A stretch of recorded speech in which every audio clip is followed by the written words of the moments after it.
जडीबुटीको सन्चु कारखाना अगाडि 3टा गाडी एउटा बाइक जलेर ध्वस्त।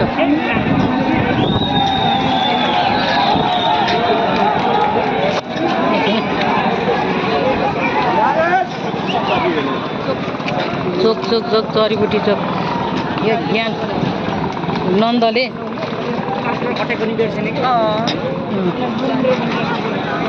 के भन्नुभयो पुलिसहरू मिलेर बसिरहेको अरे अब चाहिँ जाउँ धेरै बस्नु हुँदैन अब यता हो भाइको हालत देखाइदिनु न त्यो भाइ त म भत्काउनेमा प्रयास गरिरहेछ। आमामा सिसी क्यामेरा त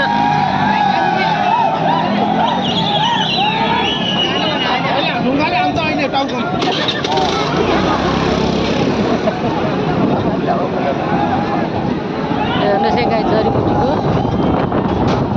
यस्तो छ हालत यहाँ ल ढुङ्गाले हानेको क्या हो त्यो भाइ सिसी क्यामेरा